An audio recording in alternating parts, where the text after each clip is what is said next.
Good afternoon, sir. Good afternoon.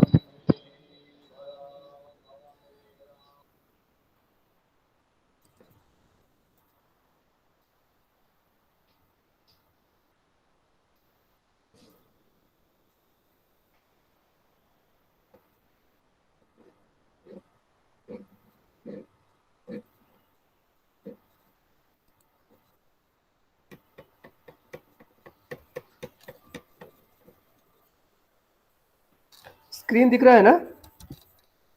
Yes yes sir. Sir दिख रहा है। Yes, sir. दिख देखिए, रहा. हाँ, फर्स्ट यूनिट हम डिस्कस कर रहे थे लिबरलाइजेशन एंड एजुकेशन। उसमें हम क्या डिस्कस किए? Concept of liberalisation and objectives of liberalisation discuss किए हैं, राइट?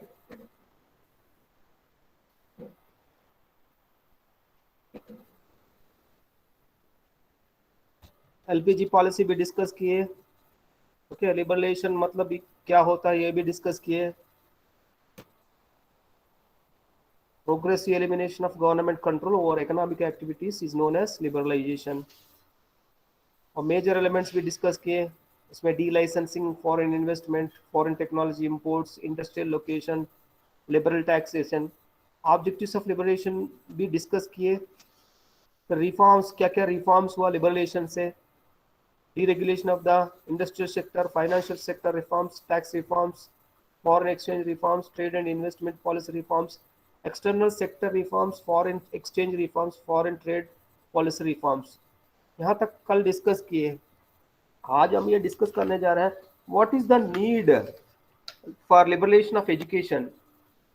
एजुकेशन में क्या लिबरलेशन की जरूरत क्या है?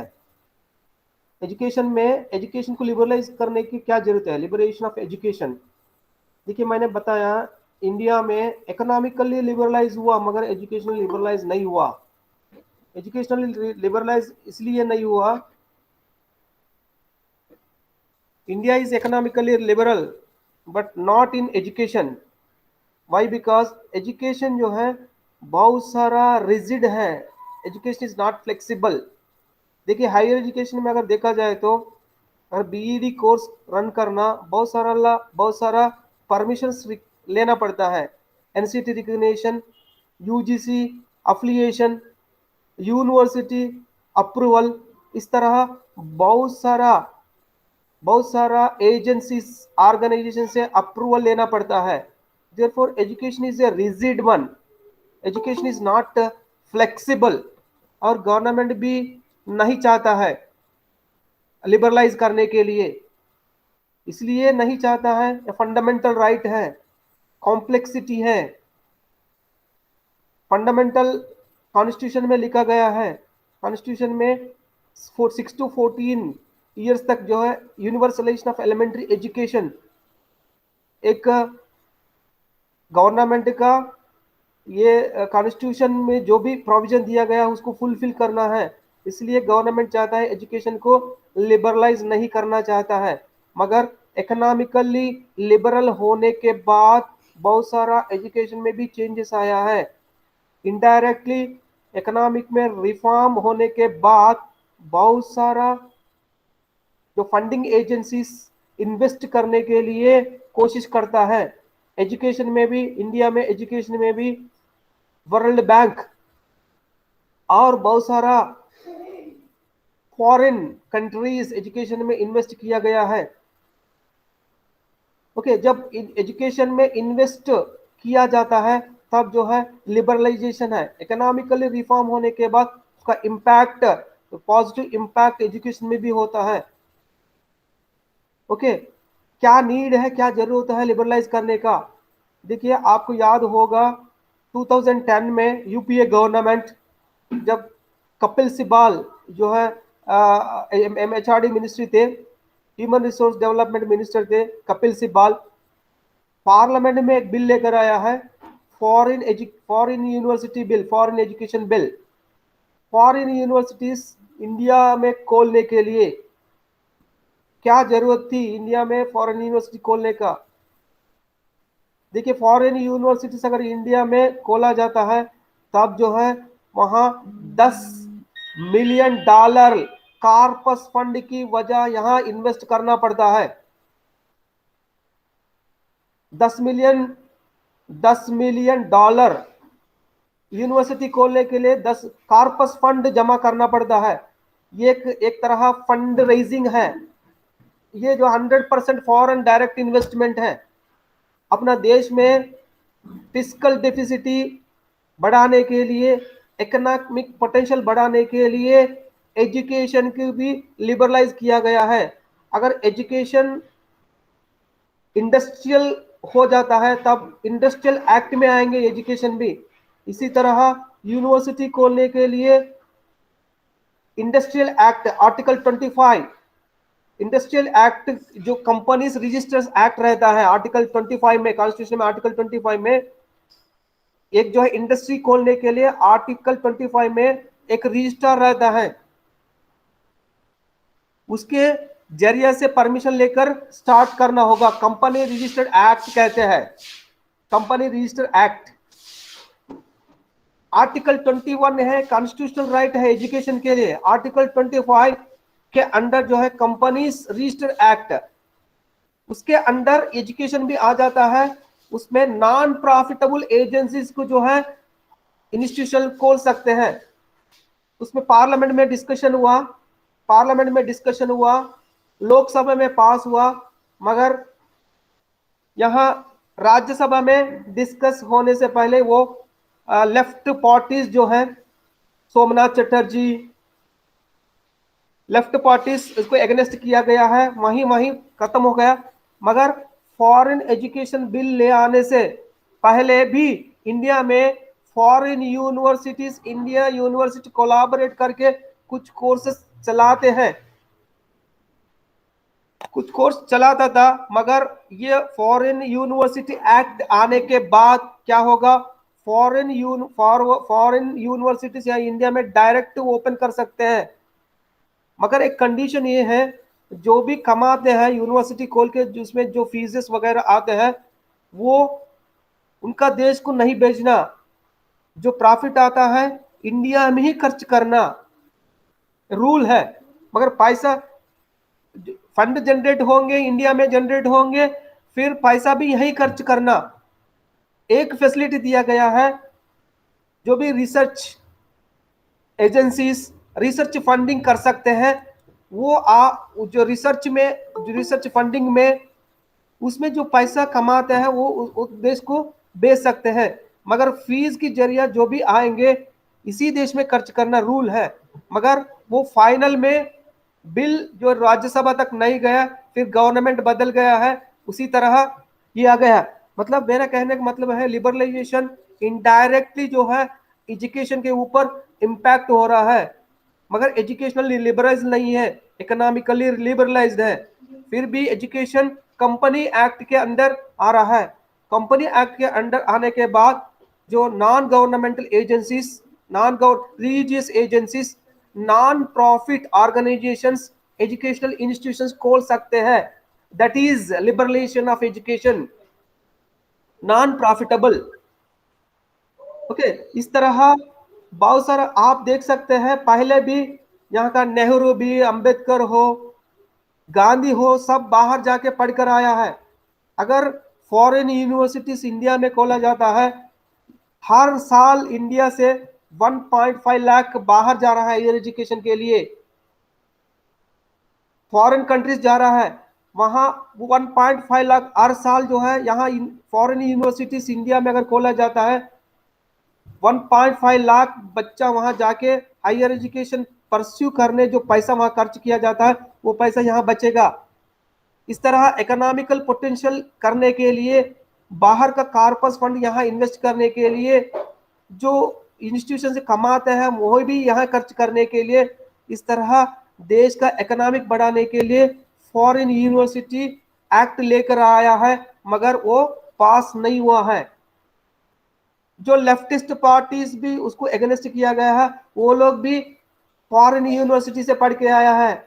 ज्योति बस, सोमनाथ चटर्जी, ये सब लोग फॉरेन यूनिवर्सिटीज में ही पढ़ के आया है, बहुत अच्छा यूनिवर्सिटी से पढ़ के आया है। वही लोग अपोज किया गया है।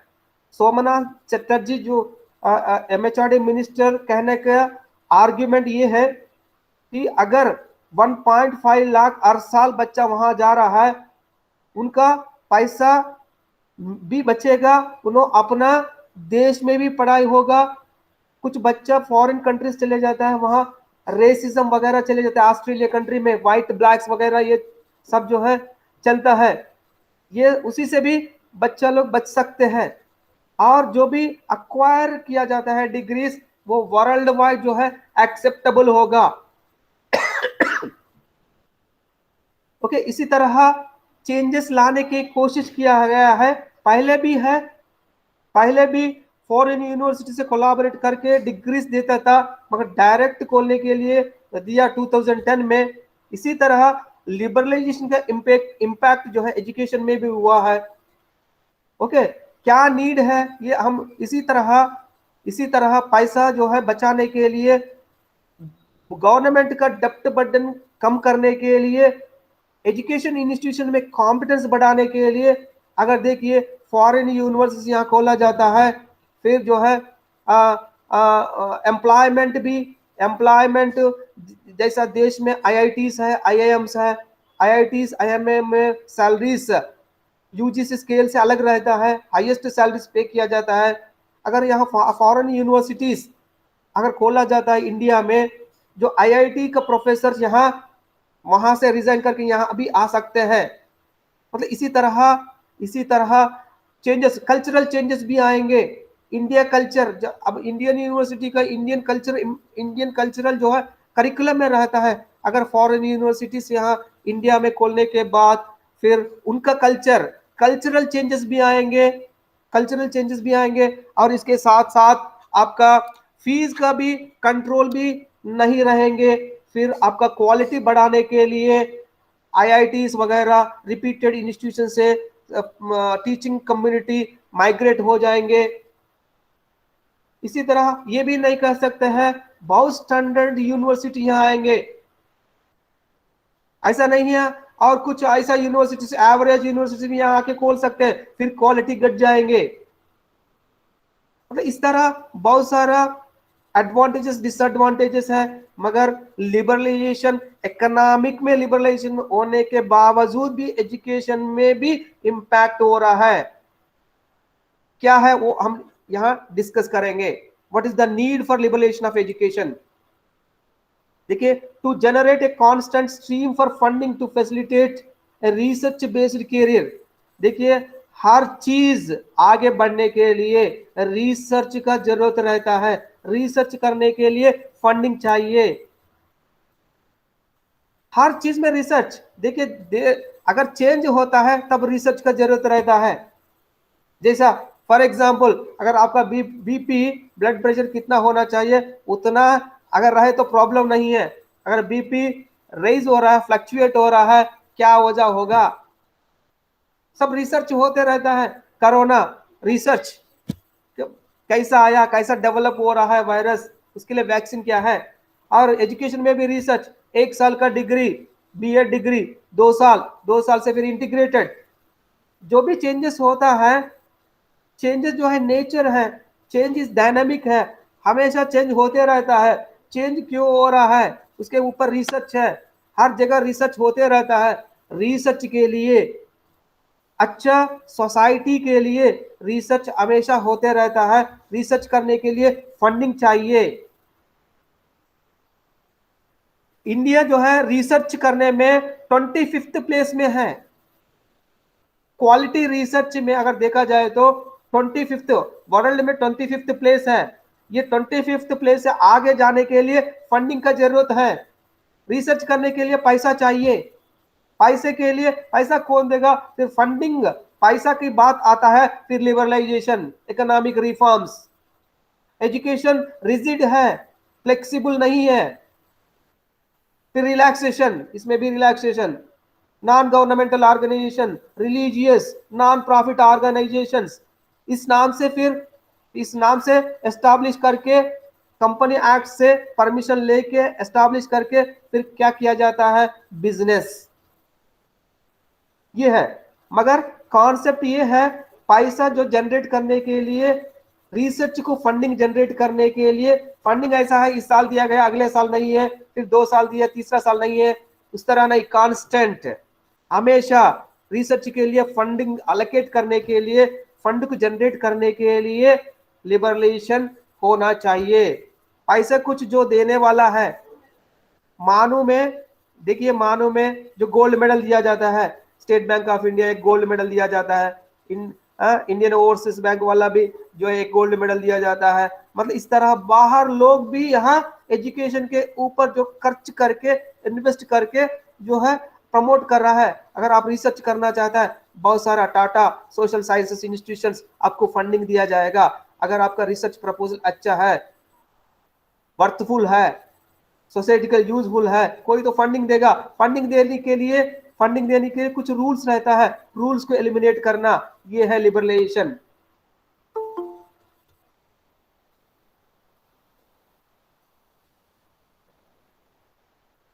हेलो जी सर, सुन रहे हैं सर। सुन रहे हैं आवाज ना? आ रही है सर, सुन रहे- आवाज आ हाँ रही है। सर आ रही है। एजुकेशन आ रही है एजुकेशन सर आवाज। हाँ, एजुकेशन में हमेशा रिसर्च होते रहता है। रिसर्च को जो कंटिन्यूअसली करने के लिए फंडिंग का जरूरत रहता है। फंड को जनरेट करने के लिए फिर रिफॉर्म्स होना चाहिए, इकोनॉमिकल रिफॉर्म्स। देखिए, अगर मैं लाइब्रेरी में किताब डोनेट करना चाहता हूँ मानो सिटी में, फिर भी वहां एक लेटर लिखना पड़ता है, परमिशन लेना पड़ता है, तभी जो है वहां रखा जाता है। क्योंकि वहां मतलब कितना यूनिवर्सिटी में एक रजिस्टर मेंटेन किया जाता है। ये जो है प्रोडक्ट कहाँ से आया, खरीद किया, अगर खरीद करे तो फिर रिसिप्ट का है, ऑडिटिंग रहता। इसीलिए हर चीज को रिकॉर्ड मेंटेन करना पड़ता है। जो भी रिकॉर्ड फंडिंग करने के लिए परमिशंस वगैरह, इसी तरह रिसर्च फंडिंग के लिए भी कुछ जो है रिफॉर्म्स लेकर आया है, उसको कहते हैं liberalisation of education, right. Second, to expand the supply which is shortage and competition among educational institutions.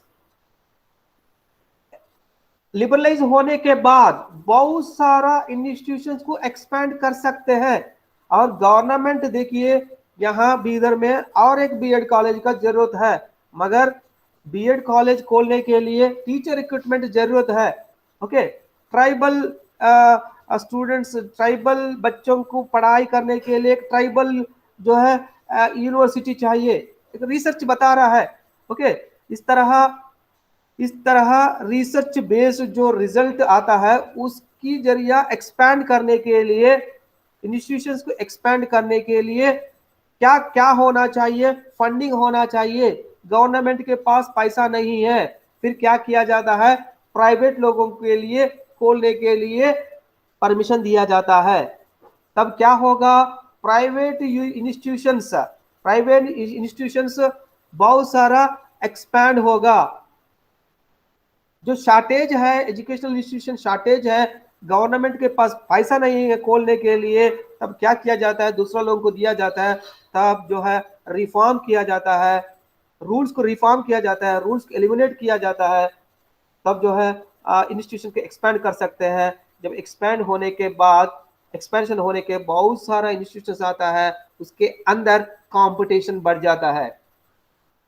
Private होने के बाद अट्रैक्ट करने के लिए क्वालिटी की तरफ काम करते हैं, क्वालिटी देने के लिए उसके ऊपर इंस्टीट्यूशंस के अंदर कंपटीशन बढ़ेगा।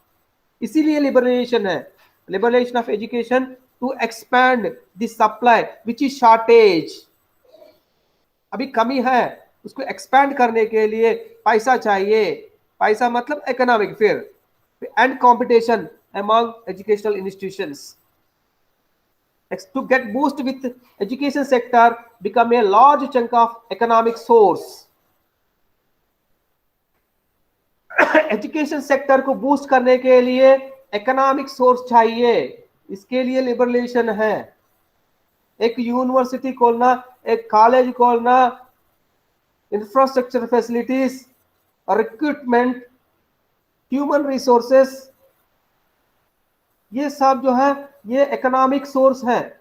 इसके लिए डेप्ट बर्डन कम करने के लिए, एजुकेशन बूस्ट करने के लिए प्राइवेट एजेंसीज को जो है फिर दिया जाता है, इसके लिए लिबरलाइजेशन है। to save India immense capital because thousands of students are going abroad for higher education. अभी तक हम लोग डिस्कस किए, हर साल कम से कम 1.5 lakh students are going abroad for their higher education. उन लोगों को रोक सकते हैं. वहां पढ़ाई के लिए यहाँ का पेरेंट्स वहां पैसा भेजा जाता है. वहां $1, यहाँ 70 रुपीस. यहां से पैसा वहां चले जाएंगे. अगर यहाँ फॉरेन यूनिवर्सिटी यहाँ रहता है, वो पैसा यहाँ बचेंगे. To save India immense capital because thousands of Indian students are going abroad for higher education. इसके लिए लिबरलाइजेशन है. To develop better industry oriented graduates with specific skill sets. To develop better industry oriented.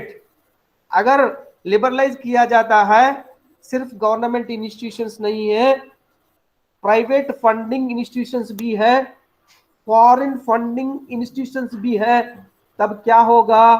Quality हो जाएंगे. Quality with specific skills.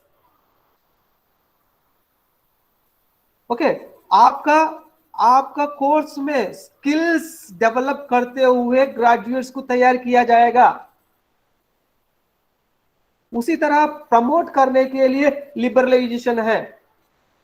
To shift of society from industrial based society to an information based society. Industrial policy है ये. Industrial policy, company acts, ये सब industrial एक साथ develop भी होगा. फिर वो नहीं है सिर्फ इंडस्ट्रियल नहीं है, इसमें रिफॉर्म्स जो आया है 91 में, सिर्फ इंडस्ट्रियल बेस्ड सोसाइटी नहीं है. इंडस्ट्रियल बेस्ड सोसाइटी से इंफॉर्मेशन बेस्ड सोसाइटी कन्वर्ट करने के लिए लिबरलाइजेशन करना होगा एजुकेशन को.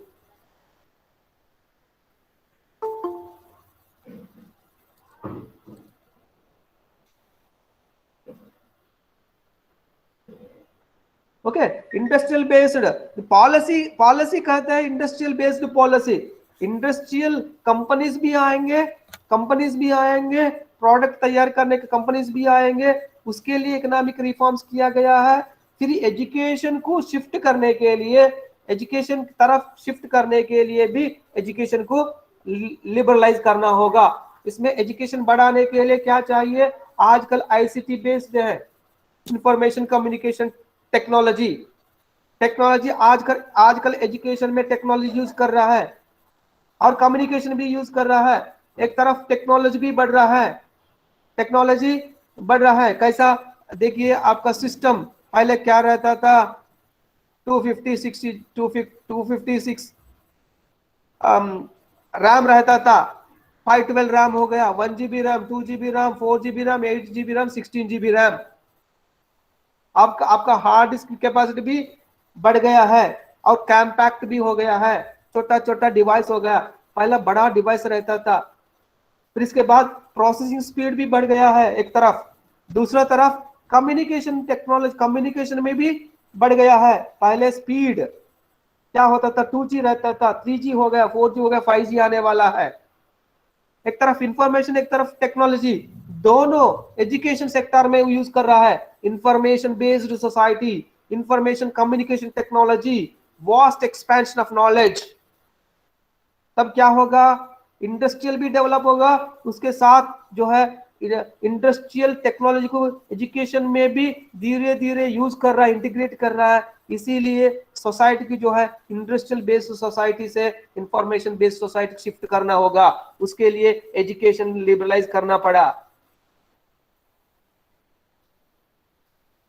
To study students, an option of studying course to home, the added benefit of a degree which is valid worldwide. देखिए, बच्चों के अगर इंस्टीट्यूशन यहाँ खोला जाता है, फॉरेन यूनिवर्सिटी जहाँ आपका इलाका में खोला जाता है, इंडिया में खोला जाता है, एडेड बेनिफिट है. आप बाहर नहीं जा सकते हैं, पैसा भी बचेंगे, आपका घर में हो जाएंगे.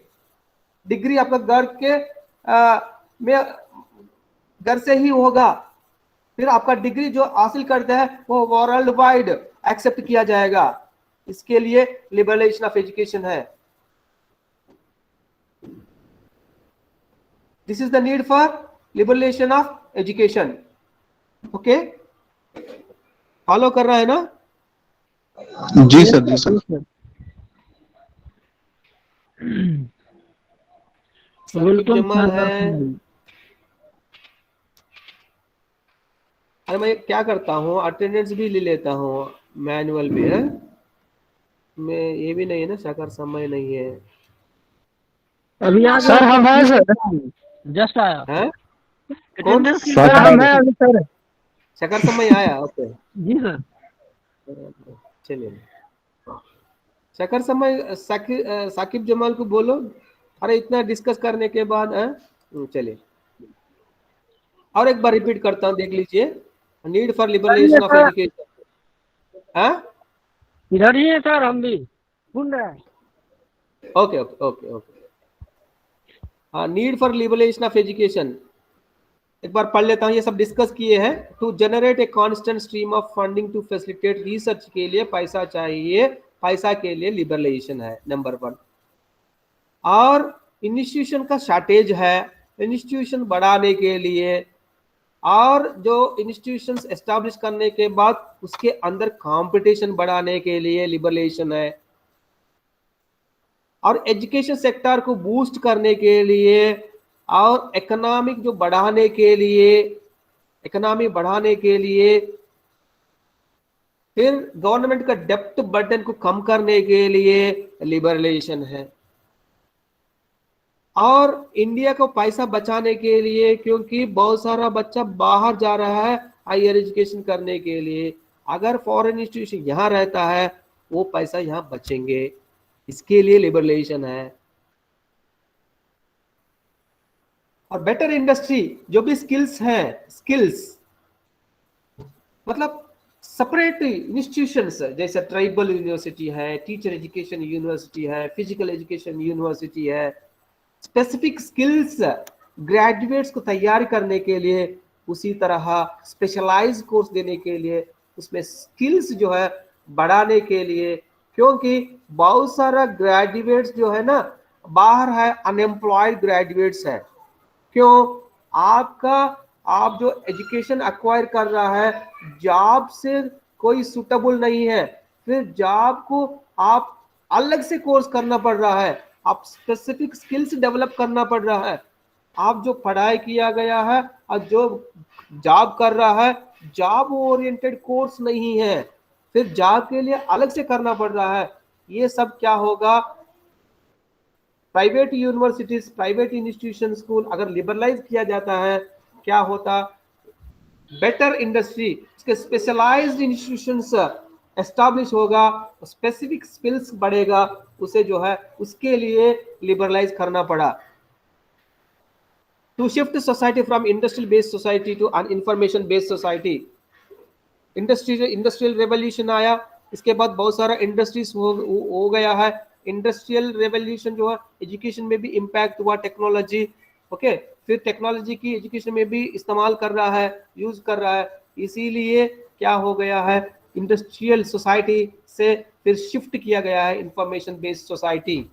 To shift industrial based society से इंफॉर्मेशन सोसाइटी को शिफ्ट करने के लिए लिबरलाइज करना पड़ा।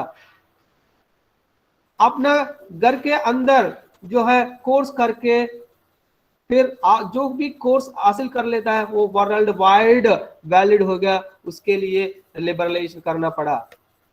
Okay, this is the need for liberalisation of education. Indirectly क्या हो गया, इकोनॉमिक रिफॉर्म्स एजुकेशन में भी रिफ्लेक्ट कर रहा है, इंपैक्ट कर रहा है। अगर पॉजिटिव इंपैक्ट दिया जाता है that is a need. Liberalisation of education से क्या पॉजिटिव इंपैक्ट है? ये सब पॉजिटिव इंपैक्ट है। फंडिंग जनरेट कर सकते हैं, कंपटीशन को बढ़ा सकते हैं, इकोनॉमिक सोर्स डेप्ट बर्डन कम कर सकते हैं, इंडिया का पैसा बचा सकते हैं। ओके, और स्पेसिफिक स्किल्स तैयार करने के लिए इंडस्ट्रीज खोल सकते हैं, और industrial based society, information based society को ट्रांसफर कर सकते हैं। आपका घर के अंदर कोर्स हासिल कर सकते हैं, वो जो कोर्स जो है वर्ल्ड वाइड वैलिड होगा, उसके लिए लिबरलाइज ऑफ एजुकेशन का जरूरत है। Okay, clear? हेलो जी सर, क्लियर। तो सर ये तो आपका इंडिया में सर फॉरेन यूनिवर्सिटी एक्ट नहीं हो पाया ना सर? नहीं हो पाया 2010 में कोशिश किया है अपना कपिल यूपीए सिब्बल। सरकार। हाँ, जी जी। पार्लियामेंट में डिस्कशन हुआ, पार्लियामेंट में लेफ्ट पार्टी जो है कम्युनिस्ट पार्टी अपोज किया गया है, और इन्होंने बताए थे इतना सारा बच्चा जा रहा है। और ये भी कॉन्सेप्ट आया था, नालंदा यूनिवर्सिटी है ना, नालंदा यूनिवर्सिटी भी इंटरनेशनल यूनिवर्सिटी है पहले। अब जी आप जी बता सकते हैं, मैथमेटिक्स वाले बता सकते हैं, Aryabhatta is the vice chancellor of Nalanda university, sir, Bihar में ही है ना? हाँ बिहार में। हाँ, हाँ आप सर वो यस पेन हो सर, गया। बिहार में है। हाँ, बिहार में नालंदा यूनिवर्सिटी। पहले से भी है, पहले से भी इंडिया में मतलब इंटरनेशनल यूनिवर्सिटी है, इनका आर्ग्यूमेंट है। उसी तरह हम भी जो है इन फॉरेन यूनिवर्सिटीज को यहाँ खोलने के लिए परमिशन देंगे, उसमें जो भी कमाते हैं यही खर्च करना होगा, जो पैसा आते हैं वहाँ बाहर भेजने की परमिशन नहीं देंगे। और इनके लिए जो फंडिंग, जो रिसर्च जो फंडिंग उसमें जो आता है, रिसर्च में जो पैसा आता है वो जो है बाहर भेज सकते हैं। फीस वगैरह जो भी कलेक्ट कर लेता है वो सब यहाँ खर्च करना होगा। फिर यूनिवर्सिटी खोलने के लिए $10 मिलियन जो गवर्नमेंट के पास पैसा जमा करना होगा, इंडिया गवर्नमेंट के पास। उसे फंड जनरेट कर रहा है ना, मतलब फिजिकल डेफिसिटी, जो गवर्नमेंट का पैसा, गवर्नमेंट इकोनॉमिक बढ़ेगा। इस तरह इन्होंने कोशिश किए मगर वो सक्सेसफुल नहीं हो पाया। फिर भी उससे पहले भी फॉरेन यूनिवर्सिटी कोलैबोरेट करके कोर्सेस चलाते थे, मगर डायरेक्ट कोशिश की 2010 में, फिर धीरे धीरे आता होगा। आजकल बहुत सारा यूनिवर्सिटीज में भी फॉरेन प्रोफेसर को रिक्रूट करने के लिए भी लागू किया गया। यूनिवर्सिटी ऑफ हैदराबाद में है हर डिपार्टमेंट 2-3 जो है बाहर फॉरेन प्रोफेसर को रिक्रूट कर सकते हैं, अभी है। सर इंडियन सेंट्रल यूनिवर्सिटी में भी तो सर फॉरेन लैंग्वेज की सर पढ़ाई होती है ना सर? जैसे डीयू, पढ़ाई जामिया, जेएनयू में होता है ना सर? पढ़ाई होता है, हाँ। मतलब सर वहाँ भी सर वो फॉरेन वाले ही होते हैं ना? आजकल जो है ना, कंप्लीट रिक्रूटमेंट नहीं है, कंप्लीट उनका कमांड नहीं है। ये एडवांटेज डिसएडवांटेज में डिस्कस करेंगे हम लोग। जी जी। फायदा इन्होंने बताया है। और बहुत सारा बच्चा यहाँ से बाहर जा रहा है, बाहर जाने के बाद वहाँ डिस्क्रिमिनेशन हो रहा है, ब्लैक व्हाइट इस तरह डिस्क्रिमिनेशन हो रहा है। इससे बचेंगे, बच्चा यहीं मतलब अपना घर के पास जो है डिग्री हासिल करेंगे, वर्ल्ड वाइड भी वैलिड होगा। इस तरह इनका आर्ग्यूमेंट है, मगर वो सक्सेस नहीं हो पाया। मगर आजकल भी फॉरेन यूनिवर्सिटी से कोलैबोरेट करके कुछ कोर्सेज कर रहा है, फुल प्लेड्ज नहीं है। यूनिवर्सिटीज में भी फॉरेन प्रोफेसर है, 1-2 है, फुल नहीं है। ओके, मतलब इस जी। तरह धीरे धीरे लिबरलाइज हो रहा है। हम्म, पहले प्राइवेट यूनिवर्सिटीज नहीं है, ये सब प्राइवेटाइजेशन में डिस्कस करेंगे, अभी लिबरलाइजेशन के अंदर डिस्कस कर रहे हैं। प्राइवेटाइजेशन में कैसा हो गया, क्या हो गया, क्यों प्राइवेटाइजेशन आया है? ये सब बाद में सेकंड यूनिट में डिस्कस करेंगे। अभी फिल वक्त जो है लिबरलाइजेशन, इकोनॉमिक रिफॉर्म्स होने के बाद इसका इम्पैक्ट एजुकेशन में आ गया है। इसीलिए आ गया है फंड रेज करने के लिए। जो भी बात करते हैं ना, फंड है, फंड रिसर्च करने के फंड है, कॉलेज खोलने के लिए फंड है, और कंपटीशन बढ़ाने के लिए फंड है, स्पेसिफिक स्किल्स देने के लिए फंड है। ये सब रिलेटेड टू इकोनॉमिक्स। जब सर इकोनॉमिक कम हो गया है डायरेक्टली, सर हाँ सर एजुकेशन पर भी सर बजट कहाँ 5-6% तो ही देता है गवर्नमेंट। हाँ इससे कहाँ फंडिंग यहाँ भी नहीं है ना, तो कहाँ से हो पाएगा? नहीं, इसीलिए लिबरलाइज किया गया है। जी सर, फंडिंग है ही नहीं, एजुकेशन सेक्टर ही खाली है। देखिए, फिर रिसर्च में भी हमारा प्लेस बहुत नीचे है, 25th प्लेस में है। बढ़ाने के लिए, आगे जाने के लिए फंडिंग चाहिए। ये सब जी जो है ना, फिर क्या होगा, इकोनॉमिक जो भी आप डिस्कस करते हैं related to economics, right. Economics में रिफॉर्म्स किया गया। इकोनॉमिक्स मतलब इंडस्ट्री मतलब कंपनी एक्ट, मतलब एजुकेशन भी कंपनी एक्ट के अंदर चले गए। जी। ओके, ये 7 पॉइंट इंपॉर्टेंट है। फिर advantages of liberalisation of education, क्या एडवांटेजेस है? Increase foreign investment, foreign direct investment कर सकते हैं, पैसा यहाँ बढ़ा सकते हैं, इकोनॉमिक पोटेंशियल जो है बढ़ेंगे। Increase in efficiency of domestic firms, क्या efficiency domestic firms, domestic companies, इसमें एफिशिएंसी कैसे बढ़ेंगे? आप जो है ना टेक्नोलॉजी की इंपोर्ट कर रहा है, टेक्नोलॉजी इंपोर्ट करने के लिए रूल्स एंड रेगुलेशंस को एलिमिनेट किया गया है। जब आप फॉरेन टेक्नोलॉजी की इंपोर्ट कर रहा है, आपका एफिशिएंसी बढ़ेंगे। डोमेस्टिक इंडस्ट्रीज में, डोमेस्टिक फर्म्स में फॉरेन टेक्नोलॉजी इंपोर्ट कर रहा है, फॉरेन टेक्नोलॉजी यूज कर रहा है, आपका एफिशिएंसी बढ़ेंगे, आपका प्रोडक्ट इंक्रीज होगा, आप पैसा ज्यादा कमाएंगे, आपका प्रोडक्शन जो है प्रोडक्शन इंक्रीज होगा। Increase in efficiency of domestic firms, rise in the rate of economic growth, इससे क्या होगा? फॉरेन इन्वेस्टमेंट होगा, फॉरेन टेक्नोलॉजी इंपोर्ट होगा, फिर आपका प्रोडक्ट बढ़ेगा, फिर प्रोडक्ट से फिर आप सेल करेंगे, फिर इकोनॉमिक ग्रोथ होंगे। कंट्रोलिंग ऑफ प्राइस, और कंपटीशन बढ़ता है, प्राइस में कंट्रोल आता है। पहले एक कंपनी रहता था, जो कंपनी फिक्स कर देता है वही प्राइस है, फिर कंपटीशन हो गया, बहुत सारा कंपनीज आया है, फिर प्राइस में भी कंट्रोल होंगे, अफोर्डेबल प्राइस में मिलेंगे।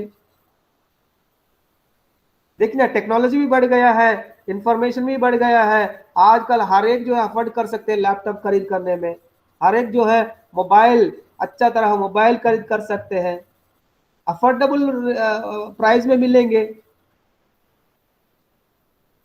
These are the advantages. Increase foreign investment, increase in efficiency of domestic firms, rise in the rate of economic growth, control of price. Disadvantages क्या है? Increase in unemployment.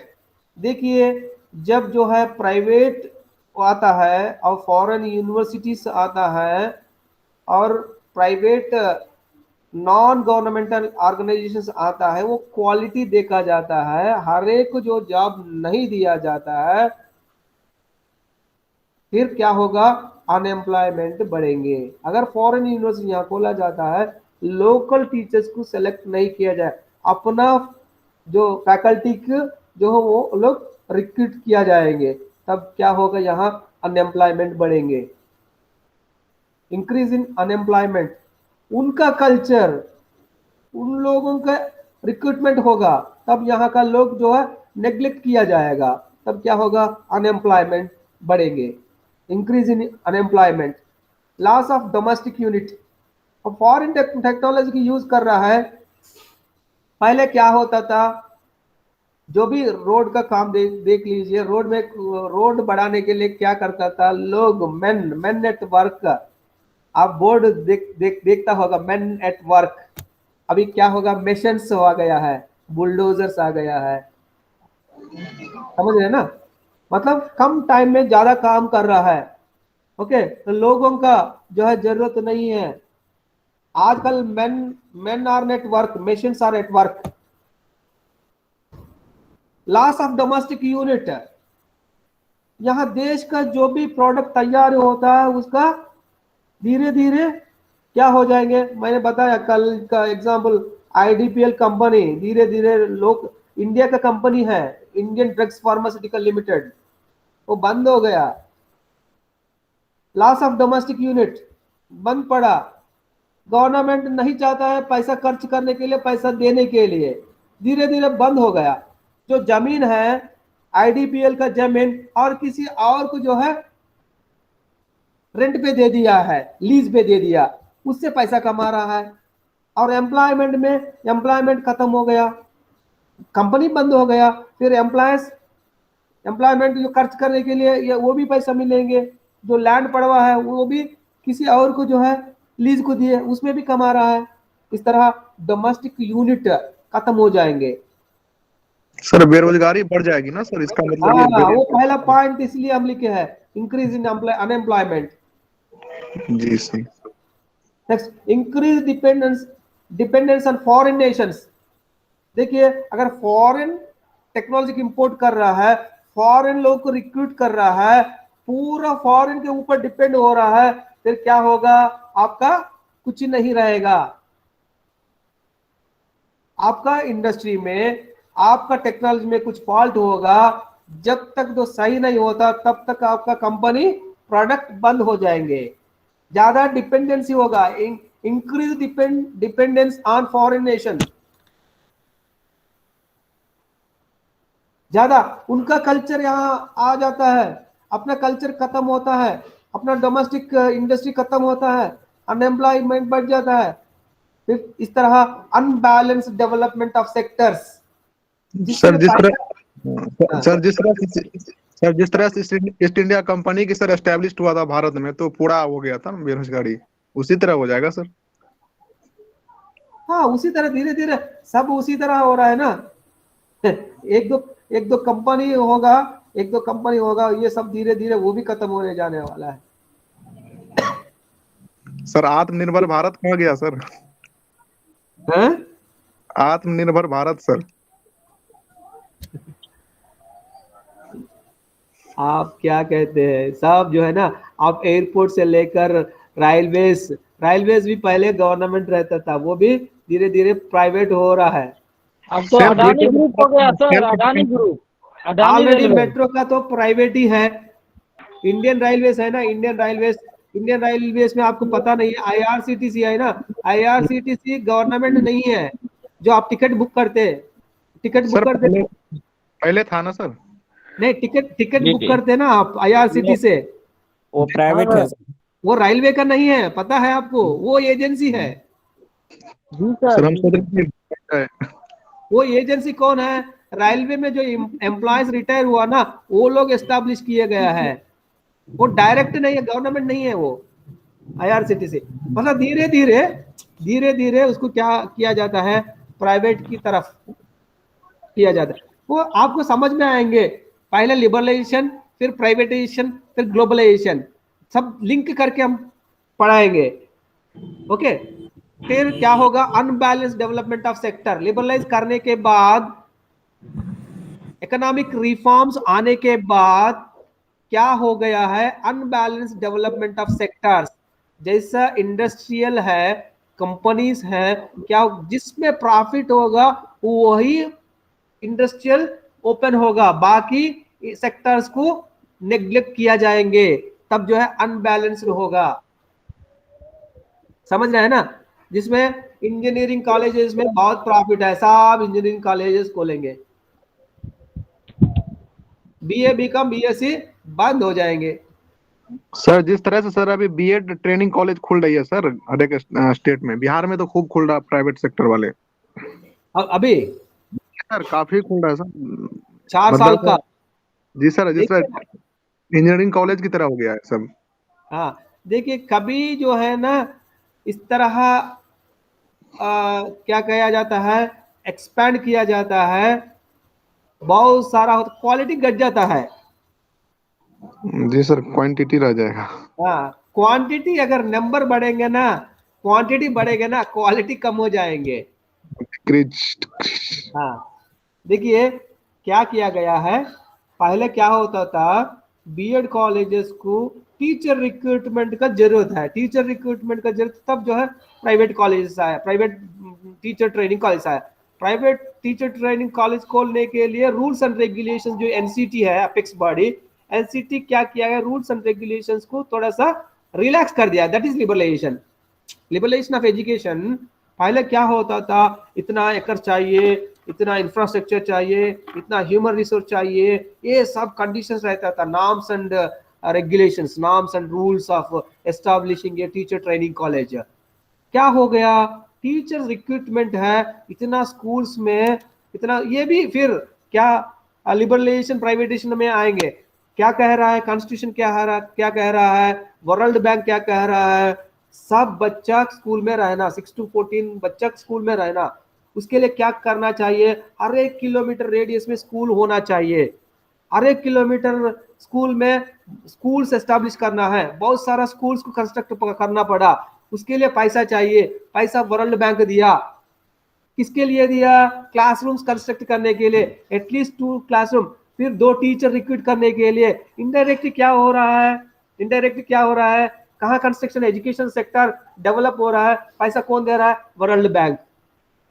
कहाँ हुआ, economics reforms में हुआ, economic फिर education में reflect कर रहा है। मतलब इसी तरह एक दूसरे से लिंकिंग है, जिसमें प्रॉफिट है वो सेक्टर बढ़ेंगे, जिसमें प्रॉफिट नहीं है वो सेक्टर पीछे हो जाएंगे, बंद हो जाएंगे, अनबैलेंस्ड होगा। ये है, these are the disadvantage of liberalisation. Increase in unemployment, क्योंकि क्वालिटी देखा जाएगा, अपना लोगों को रिक्रूट किया जाएगा, फिर डोमेस्टिक यूनिट बंद हो जाएंगे। Increase dependence of foreign nation, बहुत सारा उनके ऊपर डिपेंड करना पड़ता है, और जिसमें प्रॉफिट है वो सेक्टर बढ़ेंगे, बाकी सेक्टर्स नेग्लेक्ट किए जाएंगे, इसलिए अनबैलेंस्ड होगा। These are the disadvantage of liberalisation of education. मैं इंपॉर्टेंट पॉइंट्स बताया हूँ, इसके अलावा आपका माइंड पे आप तो भी लिख सकते हैं। जी सर, बहुत है। एरिया मैंने बताया, ब्रॉडर एरिया, राइट जी सर। ओपन यूनिवर्सिटी जो सर खुलती है सर, ओपन यूनिवर्सिटी जो ओपन होता है सर, वो भी तो इसी के अंदर आता है ना, लिबरलाइजेशन के अंदर ही आ जाएगा सर, ओपन यूनिवर्सिटी जितना भी है। ओपन यूनिवर्सिटीज भी इसी के अंदर आता है। देखिए ना, हम लोग कन्वेंशनल यूनिवर्सिटीज में क्या कह रहा है, देखिए फंडामेंटल राइट है एजुकेशन। आप देखिए कितना बच्चों को बीएड में एडमिशन, मानो देख लीजिए फॉर एग्जांपल, मानो में 9 कॉलेज है, 9 into 50 450 500 स्टूडेंट्स तक आप एडमिट कर सकते हैं पूरा देश में। और बहुत सारा बच्चा है ना बीएड करने का इंटरेस्टेड है, उन लोग क्या करेंगे, उन लोगों को भी मौका देने के लिए ये डिस्टेंस कोर्सेस है। जी सर। ओपन कोर्सेस, इसमें क्या है, वो भी फंडिंग है। कभी कभी मानो के पास सैलरी देने के नहीं रहता है, डिस्टेंस एजुकेशन से पैसा लेके फिर सैलरी दिया जाता है, पता है, ये फंडिंग एजेंसी है। आप यहाँ 4,000 पे करता होगा, वहाँ 40,000 पे करना पड़ता है डिस्टेंस बीएड का। सर इसीलिए तो मानू में भी डिस्टेंस है सर। इसीलिए यूजीसी क्या किया जाता है, कभी कभी आप खुद से फंड जनरेट करो, हम पैसा नहीं देते, अपने पास पैसा नहीं है, फंड नहीं है, आप खुद से जनरेट करो, हम 50% देंगे, आप 50% जनरेट करो। समझ रहे हैं ना? जी।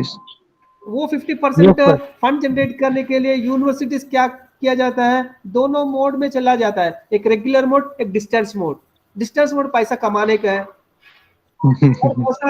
बहुत सारा एस्पिरेंट्स कोर्स करने के लिए, हर एक को जो यहाँ मौका नहीं, मेरिट में मौका नहीं मिलता है करने के लिए, वो लोग वहां से करेंगे। तो इस तरह ये सब लिबरलाइजेशन है।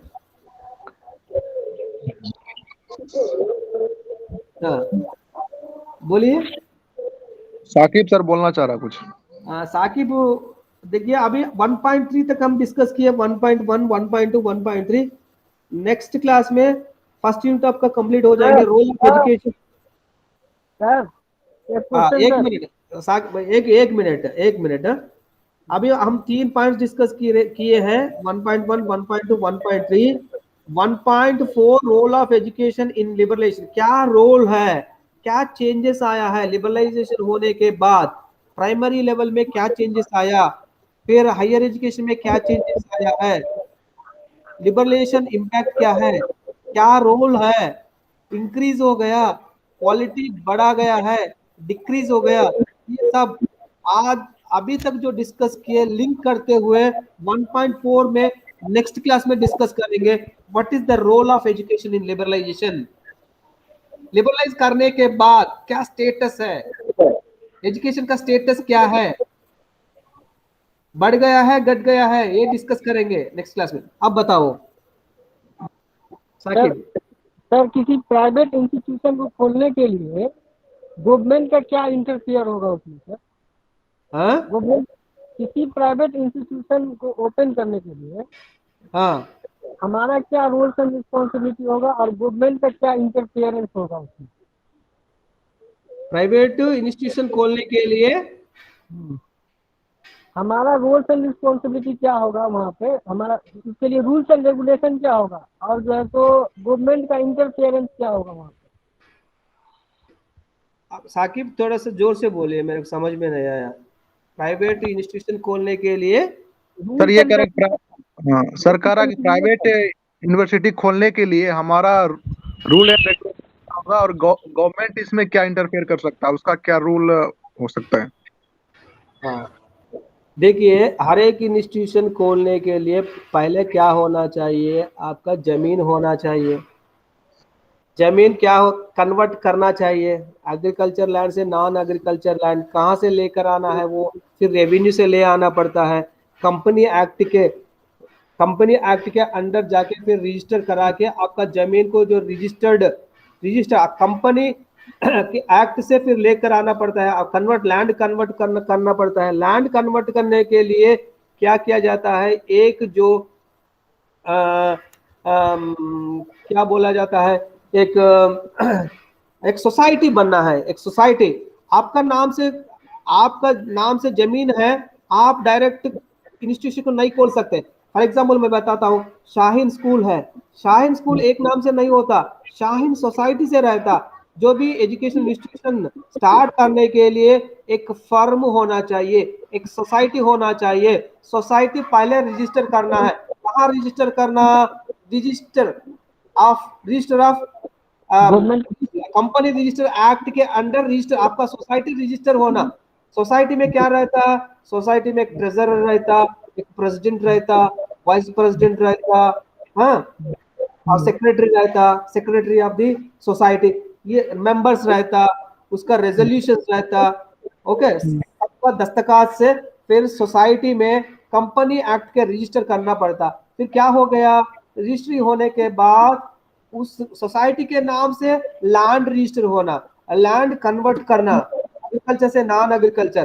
फिर इसके बाद अप्लाई करना, किससे अप्लाई करना, सपोज आप टीचर एजुकेशन इंस्टीट्यूशन है, एनसीटी को अप्लाई करना। एनसीटी की अप्लाई करने के लिए आप किस यूनिवर्सिटी के अंडर फॉल कर रहा है, उस यूनिवर्सिटी से एनओसी लेना, फिर गवर्नमेंट से एनओसी लेना। गवर्नमेंट क्या कह रहा है, सपोज आपका इलाका में जरूरत है, फिर आपका इलाका में नहीं तो पूरा फुल है, कोई जरूरत नहीं है, वो गवर्नमेंट जो है डायरेक्टर ऑफ स्कूल एजुकेशन रहता है ना, वो लोग जो है सर्टिफाई करके देंगे। ये सब रहता है। इसीलिए एजुकेशन लिबरल नहीं है, एजुकेशन लिबरल नहीं है। इनडायरेक्टली इकोनॉमिकल लिबरल जो है वो एजुकेशन में इम्पैक्ट करता है। फिर आप जो है कार्पस फंड डिपॉजिट करना, फिर आपका इंस्पेक्शन होगा, उनके पास जो है नाम रहता है कितना रूम्स होना चाहिए, क्या डायमेंशन होना चाहिए, कितना प्लेग्राउंड होना चाहिए, क्या इक्विपमेंट होना चाहिए, स्टाफ जो है क्या सैलरी दे रहा है, रिक्रूट किया गया, किस मोड पे रिक्रूट किया, ये सब हर जगह रहता है। जी सर। समझ रहे हैं ना। सर ये सिलेबस में होना चाहिए सर, हम लोग के सिलेबस में, बीएड के आपको सिलेबस सिलेबस में होना चाहिए, स्कूल मैनेजमेंट एडमिनिस्ट्रेशन में नहीं है। नहीं सर, ये कहाँ बताया गया कैसे खोलेंगे किसी प्राइवेट इंस्टीट्यूशन, ये सब नहीं था सर उतना। खोलने के लिए नहीं हाँ, था कुछ। अगर ये सब रहे तो प्रैक्टिकल एक्सपीरियंस आएंगे। आप बीएड कंप्लीट करके जैसा डॉक्टर कोर्स कंप्लीट होने के बाद एक क्लिनिक ओपन करते ना, इस तरह आप लोग भी एक स्कूल खोलने के लिए इस तरह क्या क्या चाहिए होना चाहिए, राइट। क्या प्रोसीजर होना चाहिए वो मैं होना भी चाहिए, चाहता हूँ, सिलेबस नहीं। मैं भी चाहता हूँ। पहले रहता था स्कूल प्लांट बोल के, मतलब परमिशन किससे लेना, ये सब जो है ना एजुकेशन कंपनी एक्ट के आया। फिर सोसाइटी, पहले सोसाइटी होना चाहिए। सोसाइटी भी क्या होना चाहिए, नॉन प्रॉफिट सोसाइटी होना चाहिए। वो एनजीओ होना है सर। कंपनी एक्ट के रजिस्टर होने के बाद कंपनी के ऊपर लैंड रजिस्टर करना, ये दोनों फिर बिल्डिंग बिल्डिंग परमिशन। सर कोई एनजीओ के अंतर्गत अगर मिल जाता है तो आसान हो जाता है क्या? हाँ कोई हाँ हाँ। एनजीओ वाला अपना दे देता है कि हाँ हमारा भी एक आपका एक ब्रांच खोलिए। हम्म जैसे कोई एनजीओ है सर जो हम्म। काम कर रहा है एजुकेशन पे, ठीक है, अब उसके बैनर से हम स्कूल खोलते हैं तो सर आसान हो जाता है क्या काम? साकिब आपका वॉइस ब्रेक हो रहा है, अजहर बोलिए क्या बोल रहा है। सर ये कह रहा है कि अगर एनजीओ के थ्रू अगर कुछ इस तरह की मतलब वो मिल जाए बेनिफिट, उसके थ्रू अगर हम खोल लेते हैं या लैंड वो लोग दे देता है, तो क्या वो मतलब सर किस तरह ठीक रहेगा? मतलब इस तरह का इसका क्वेश्चन है, एनजीओ के थ्रू अगर कोई खोल लेता है नहीं, इंस्टीट्यूट। लैंड लैंड मेरा भी हो, लेकिन एनजीओ के बैनर, मतलब एनजीओ के अंतर्गत रह करके, एनजीओ के अंडर रह करके, ठीक है, अगर हम खोलना चाहते हैं तो हमारा काम आसान हो जाता है क्या? हाँ साकिब साकिब आप अपने से नहीं खोल सकते, ग्रुप ऑफ मेंबर्स खोल सकते हैं। ग्रुप ऑफ मेंबर्स मतलब सोसाइटी। सोसाइटी पहले रजिस्टर होना, सोसाइटी के नाम से लैंड होना। अब उसी तरह दे सकता है। देखिए आपके पास 10 एकड़ जमीन है, आपके नाम से 10 एकड़ जमीन है, आपका नाम ग्रुप ऑफ मेंबर्स में रजिस्टर करना चाहता है, नहीं तो क्या करना, 10 लोग मिलके एक सोसाइटी बन के सोसाइटी रजिस्टर करके एक 10 लोग जाके 10 एकड़ जमीन खरीद करना, फिर इसको ना एग्रीकल्चर से नॉन एग्रीकल्चर कन्वर्ट करना। कन्वर्ट करने के लिए फिर रेवेन्यू पे जाएंगे, वो लोग भी पैसा ले लेंगे। ये सब रहता है, ये सब वो क्या कौन लोग करेंगे? ये पॉलिटिकल इन्फ्लुएंस लोग करेंगे, जिनके पास पैसा है वो करेंगे। फिर क्या हो रहा है, सब किसके पास रहेगा? कॉलेजेस किसके पास रहेगा? जिनके पास पैसा है, जिनका पॉलिटिकल इन्फ्लुएंस है, उनके पास रहेंगे। जी सर, है ना? जी सर। Yes sir. ये सब इस तरह रहता है, और जिनके पास पैसा रहता है ये सब कुछ कर सकते हैं। सर आम आदमी के लिए बहुत मुश्किल होता है सर। कॉलेज देखिए जो बीएड कोर्स पैसा क्या करके सर, लोन ले लेंगे सर, लोन लोन मिलेगा ना सर? आप देख सकते हैं कितना